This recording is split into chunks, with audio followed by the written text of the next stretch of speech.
अस्सलाम वालेकुम दोस्तों, कैसे हैं आप लोग? ठीक है, मैं जहांगीर, मेरे साथ हैं हमजा और आलमगीर। आप देख हमारा चैनल पाकिस्तान रिएक्ट्स। तो कैसे हैं आप सबको माता प्यार इस्लाम। सो गाइस, आज एक और बहुत ही इंटरेस्टिंग और बड़ी कमाल किस्म का टॉपिक है, और ये टॉपिक है जी टॉप 10 इंडियन मूवीज हैं जो कि फार्मर्स के ऊपर बनी हुई हैं। तो आजकल मैंने सुना है कि कोई फार्मर्स का इशू चल रहा है इंडिया में, तो उसी टॉपिक को लेते हुए तो मतलब कि बताया जा रहा है, मतलब फार्मर्स के इशू को ला ही ना तो बीच में। चलो ठीक है, जरूरत ही क्या है मेरे कहने की। हाँ ये भी है।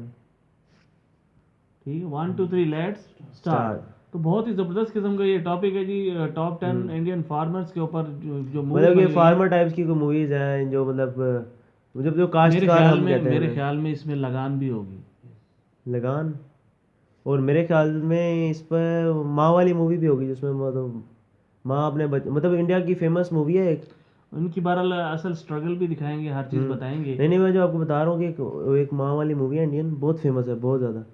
मतलब माँ अपने बच्चों को खिलाती है, इस टाइप का कोई सीन होता है। वो कलरफुल मूवी नहीं है। मेरे ख्याल से वो मूवी भी होगी बीच में, मैं बताऊंगा आपको वीडियो में अगर आ गई तो। देखते हैं कि कौन कौन सी मूवीज बनाई गई हैं इतनी पुरानी, और क्या इसका ये जो आपको बता रहा हूँ कि कैमरे में जो ये जो ब्लर ये जो आ रहा है ना, ये स्मोक है। स्मोक मतलब ना कैमरे के अंदर बेसिकली अंदर स्मोक बन जाती है। वो बार बार साफ करते हैं, अंदर से साफ नहीं कर सकते ना, तो हम ऐसे हिलाते हैं, साफ हो जाती है, लेकिन वो फिर आ जाती है। तो ये अब रिपीट होती रहती है, इसलिए हम इसके खुद ही सेट हो जाएगी। तो मैं आपको बता रहा था कैमरे के बारे में। तो अब हम चलते हैं वीडियो की तरफ और बाद में इसके ऊपर बात करेंगे। तो let's start. Welcome to social. एक टाइम था जब हमें फिल्म्स के थ्रू सोसाइटी की रियलिटी दिखाई जाती थी और किसान उन फिल्म्स का एक इम्पोर्टेंट पार्ट रहे थे। जय जवान जय किसान का स्लोगन देश में ही नहीं बल्कि हमारी फिल्म्स में भी देखने को मिलता था।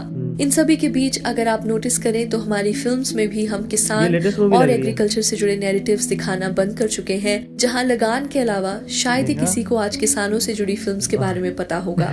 इसमें ऑडियंस की भी कोई गलती नहीं है, क्योंकि अगर आप उन्हें हमेशा ग्लैमरस स्टार स्टडेड फिल्म्स दिखाएंगे तो ऑटोमेटिकली वो एक टाइम के बाद ऐसी ही फिल्म्स को देखना पसंद करेंगे, और गाँव और किसानों से जुड़ी फिल्म्स उन्हें ज्यादा इंटरेस्ट नहीं करेंगी। इसलिए इस वीडियो में हम आपको इंडियन सिनेमा की कुछ ऐसी फिल्म्स बताएंगे जो फार्मर स्ट्रगल को बहुत अच्छे से पोर्ट्रे करती हैं, और कहीं ना कहीं आज की जनरेशन को इन फिल्म्स को भी देखना चाहिए। इस वीडियो में हम 10 फिल्म्स मेंशन करेंगे, जिसमें हमने लगान जैसी पॉपुलर फिल्म को नहीं रखा है, क्योंकि वो ऑलरेडी सभी ने देखी हुई है। सो वी थॉट उसकी जगह हम आपको कोई और फिल्म रेकमेंड करें। चलो नाम तो बता दिया ना उन्होंने। बरस से हम सुखी को उसके 500 रुपए चुकाने के लिए अपनी फसल के 3 हिस्से हर बरस देते हैं। उसने हमारी 20 बीघा जमीन भी छीन ली है। नंबर 1, दो बीघा जमीन। 1953 में रिलीज हुई दो बीघा जमीन आज भी हमारे इंडियन सिनेमा की one of the best films में गिनी जाती है। फिल्म में हम शंभू की कहानी देखते हैं, जो एक गांव में रहने वाला किसान है जिसका घर उसकी जमीन पर उगाई फसलों से ही चलता है। शंभू के ऊपर कुछ कर्ज होता है, जिसका फायदा उठाकर एक जमींदार उसकी जमीन छीनकर वहाँ एक फैक्ट्री बनाना चाहता है। इसलिए शंभू को अपनी जमीन बचाने के लिए 265 रुपए चाहिए होते हैं, जिसके लिए वो मजबूरी में रिक्शा चलाना शुरू करता है। जिंदगी में 50 रुपए भी कभी एक साथ नहीं लगे, 235 रुपए मैं कहां से जुटाऊंगा। फिल्म की कहानी काफी रियलिस्टिक है, जहां किसानों के स्ट्रगल को काफी ढंग से दिखाया गया है। फिल्म को डायरेक्ट इंडियन सिनेमा के लेजेंडरी डायरेक्टर बिमल रॉय ने किया है, जिनकी फिल्म से फिल्म मेकर्स आज भी इंस्पिरेशन लेते हैं। उनका स्टाइल ऑफ डायरेक्शन बहुत ही अलग था, जहां अपनी फिल्म से उन्होंने इंडियन सिनेमा को वर्ल्ड लेवल पर रिकॉग्निशन दिलाई थी। दो बीघा जमीन इंडिया की पहली फिल्म थी जिसे कांस फिल्म फेस्टिवल में इंटरनेशनल प्राइज का अवार्ड दिया गया था। फिल्म में बलराज साहनी शंभू के कैरेक्टर में नजर आते हैं, जिन्होंने इस रोल के लिए रियलिटी में कई हफ्तों तक कोलकाता की सड़कों पर रिक्शा चलाया था। दो बीघा जमीन एक बहुत ही इम्पोर्टेंट फिल्म है जो आज भी हमारी सोसाइटी में रेलेवेंट है। जिस तरह से फिल्म में एक किसान और उसके कर्ज को लेकर उसकी मुश्किलें दिखाई गई हैं, उन्हीं मुश्किलों से किसान आज भी गुजर रहे हैं। अगर आपने ये फिल्म नहीं देखी है तो वी पर्सनली रेकमेंड कि आप ये फिल्म जरूर देखें। दो बीघा जमीन को आप यूट्यूब पर शिमारू मूवीज के ऑफिशियल चैनल पर देख सकते हैं। हमें और मेहनत करनी पड़ेगी बेटा, कम से कम 4 रुपए रोज तो कमाने ही हो। नंबर 2, पीपली लाइव। अगर आपको सितार फिल्म्स पसंद है तो आपको पीपली लाइव जरूर देखनी चाहिए। फिल्म में हम नत्था नाम के किसान की कहानी देखते हैं, जो बैंक के लोन ना देने की वजह से ओपनली अनाउंस कर देता है कि वो अपनी जान दे देगा। अपनी जान दे के भी जमीन बचा लेते। अरे तुम कहे दे भैया जान, हम दे दें जान। पक्का? अच्छा पक्का। नत्था के इस डिसीजन की खबर पूरे गांव में फैल जाती है, जिसके बाद पॉलिटिशियन से लेकर न्यूज मीडिया तक सब उसके पीछे पड़ जाते हैं। धीरे धीरे नत्था पूरे देश का मेन फोकस बन जाता है और हर कोई डिबेट करने लग जाता है कि नत्था अपनी जान लेगा या नहीं। इतना सीरियस इशू होते हुए भी मीडिया और पॉलिटिशियंस नत्था को अपने फायदे के लिए यूज करते हैं, जिसकी वजह से फिल्म में एक बहुत बिलीवेबल सा नैरेटिव सामने आता है। आज भी अगर आप देखें तो मीडिया और पॉलिटिशियंस हर इशू में अपना फायदा देखते हैं, जिसका एग्जाम्पल आपको इस लॉकडाउन में भी कई बार देखने को मिला होगा। पीपली लाइव एक बहुत ही अलग तरह की फिल्म थी, जहां किसी बड़े स्टार को कास्ट नहीं किया गया था और फिल्म को प्रोड्यूस आमिर खान ने किया था। फिल्म में नत्था का कैरेक्टर ओमकार दास मानिकपुरी ने निभाया है, जो एक बहुत ही रिनाउंड थिएटर एक्टर हैं। इसके अलावा फिल्म में आप नवाजुद्दीन सिद्दीकी और रघुबीर यादव को इम्पोर्टेंट रोल्स में देखते हैं और दोनों ने ही अपने कैरेक्टर को बहुत परफेक्शन से प्ले किया है। आपने अगर ये फिल्म देखी है तो कमेंट्स में फिल्म को लेकर अपना ओपिनियन जरूर दें, और अगर नहीं देखी है तो आप इस फिल्म को नेटफ्लिक्स पर देख सकते हैं। कमर हो गए, बोला ना कमर हो गए। ससुरे के एक रकम उठा के आते। नंबर 3 मंथन। श्याम बेनेगल की डायरेक्टेड मंथन इंडियन सिनेमा की सबसे रेयर फिल्म्स में से एक है, जिसको प्रोड्यूस खुद किसानों ने ही किया था। फिल्म को बनाने के लिए 5 लाख किसानों ने 2-2 रुपए का कंट्रीब्यूशन किया था, जिससे 10 लाख रुपए इकट्ठे किए गए। इन्हीं 10 लाख रुपयों से फिल्म को बनाया गया था और फिल्म के स्टार्टिंग टाइटल में उन सभी किसानों को क्रेडिट भी दिया गया है। फिल्म में हम गुजरात के एक गाँव की कहानी देखते हैं, जहाँ दूध को लेकर कभी फार्मर्स को पूरे पैसे नहीं दिए जाते हैं और इन सभी के बीच शहर से एक डॉक्टर आता है, जो गांव वालों को अपनी खुद की एक मिल्क कॉर्पोरेशन खोलने का आइडिया देता है। फिल्म देखते हुए आप रियलाइज करेंगे कि कैसे दूध जैसी चीज में भी लोग पॉलिटिक्स और कास्टिज्म का एंगल ढूंढ लेते हैं और अपने फायदे के लिए किसानों को एक दूसरे से लड़वा देते हैं। फिल्म में हम स्मिता पाटिल, गिरीश कर्नाड, नसीरुद्दीन शाह और ओमपुरी जैसे कई उम्दा एक्टर्स को देखते हैं, जिससे आप आइडिया लगा ही सकते हैं कि ये फिल्म कितनी हाई ऑन कंटेंट होगी। मंथन आज भी वर्ल्ड की सबसे बड़ी क्राउड फंडेड फिल्म है, जिसमें 5 लाख लोगों ने पैसे दिए थे। मंथन को 1972 में नेशनल अवार्ड भी दिया गया था और उस साल ये फिल्म इंडिया की ऑस्कर एंट्री के तौर पर भेजी गई थी। इस फिल्म को आप यूट्यूब पर देख सकते हैं। फिर करज लेगा इससे? करज लाइने बना हुआ काम ने खराब करने का। नंबर 4 कड़वी हवा। 2019 की फिल्म कड़वी हवा एक बहुत ही अंडररेटेड फिल्म है, जिसके बारे में ऑडियंस ज्यादा नहीं जानती है। फिल्म में हम एक गांव की कहानी देखते हैं, जहां 15 सालों से बारिश नहीं हुई है, जिसके चलते वहां किसानों की मौत होना एक आम बात बन चुकी है। इन सभी के बीच संजय मिश्रा का कैरेक्टर इंट्रोड्यूस किया जाता है, जो देख नहीं सकता और उसे डर है कि उसका बेटा लोन ना चुकाने की वजह से अपनी जान न ले ले। फिल्म में हर कैरेक्टर और उसकी मुश्किलों को बहुत बारीकी से दिखाया गया है, जो आपको शायद इमोशनल कर दे। बॉलीवुड की कमर्शियल फिल्म्स देखने के हम सब इतना यूज्ड टू हो चुके हैं कि कड़वी हवा जैसी फिल्म व्यूअर्स के लिए एक बहुत ही अलग तरह का एक्सपीरियंस हो सकता है। फिल्म को थिएट्रिकल रिलीज भी मिली थी, पर फिल्म ने सिर्फ 29 लाख का बिजनेस किया था, जो बहुत ही हैरान कर देने वाले नंबर्स हैं। कड़वी हवा को आप ZEE5 के स्ट्रीमिंग प्लेटफॉर्म पर देख सकते हैं। नंबर 5 मोती बाग। ये एक डॉक्यूमेंट्री फिल्म है, जहां हम ऐसे इंसान की कहानी देखते हैं जो उत्तराखंड के गांव में अकेले रहता है और उसे फार्मिंग करते हुए 50 साल से भी ज्यादा हो चुके हैं। उसके आसपास के गांव को गोस्ट विलेजेस कहा जाता है, क्योंकि कई सालों से वहां कोई नहीं रहा है। इन सभी चीजों के बावजूद वो आज भी अपनी जमीन से जुड़े हुए हैं और 80 साल की उम्र में भी वो वहाँ अकेले खेती बाड़ी करते हैं। मेरे राम बसे हैं मंदिर में और मेरे राम खेत खलियानों में, मेरे राम खेत खलियानों में बसते हैं। डॉक्यूमेंट्री में ये नैरेटिव बहुत अच्छे से दिखाया गया है, जहां आप रियलाइज करते हैं कि गांव के सभी लोग शहर जाके बस चुके हैं और हमारे खेतों को संभालने के लिए ज्यादा लोग नहीं बचे हैं, जिसका इम्पैक्ट हमें आज भी देखने को मिल रहा है। मोती बाग को इंडिया ने ऑस्कर्स की डॉक्यूमेंट्री में नॉमिनेशन के लिए भेजा था और आप इस डॉक्यूमेंट्री को PSBT इंडिया के ऑफिशियल यूट्यूब चैनल पर देख सकते हैं। पसंद करूंगा मैं। नंबर 6 उपकार। 1967 की फिल्म उपकार एक क्लासिक फिल्म है, जो आज की जनरेशन ने शायद ना देखी हो, पर सबने फिल्म का गाना मेरे देश की धरती कहीं ना कहीं जरूर सुना होगा। ये फिल्म जय जवान जय किसान के स्लोगन को ध्यान में रखकर बनाई गई थी, जहाँ प्राइम मिनिस्टर लाल बहादुर शास्त्री ने भी फिल्म को अपना सपोर्ट दिया था। फिल्म में हम भारत की कहानी देखते हैं, जो अपने खेतों से बहुत प्यार करता है और अपने छोटे भाई को वो पढ़ा लिखा कर कुछ बनाना चाहता है। उसी दौरान 1965 का वॉर छिड़ जाता है और भारत को आर्मी ज्वाइन करनी पड़ती है, जिसके बाद पूरी फिल्म की कहानी बदल जाती है। उपकार उस वक्त की सबसे सक्सेसफुल फिल्म्स में से एक थी, जहां एक किसान की देशभक्ति को बहुत अच्छे से दिखाया गया था। इस फिल्म को आप ZEE5 पर देख सकते हैं। फसल भी कोई बेचने की चीज है लाला जी, फसल की कटाई के बाद अनाज बेचा जाता है। बेटा मैं नंबर 7, घबरीचा पाऊस। ये एक मराठी फिल्म है जिसकी कहानी बहुत ही इंटरेस्टिंग है। फिल्म में हम एक फैमिली की कहानी देखते हैं जिसमें किसना का कैरेक्टर फार्मिंग का काम करता है। बहुत सालों से उसकी जमीन सूखी पड़ी है जिसकी वजह से वो कोई फसल नहीं उगा पाया है। इसी टेंशन से गांव के बहुत से किसान जान दे चुके होते हैं और किसना की फैमिली को भी यही डर लगा रहता है कि किसना अपने आप को कुछ कर ना दे।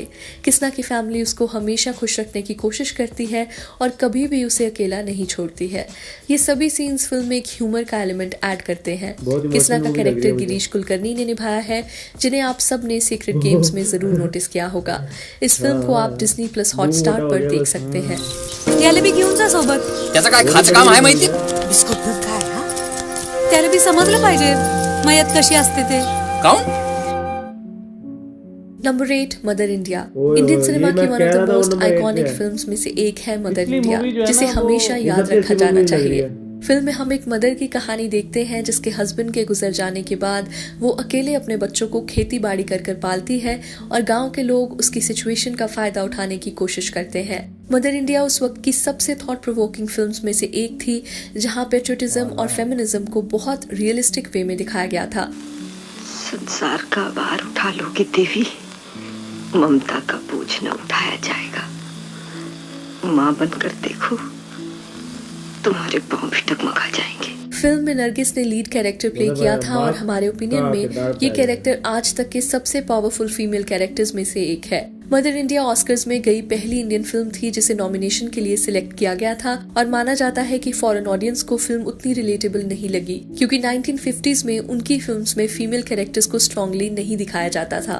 अगर आपने मदर इंडिया देखी है सो प्लीज कमेंट्स में इस फिल्म के बारे में अपना ओपिनियन जरूर शेयर करें। We will love to hear about it.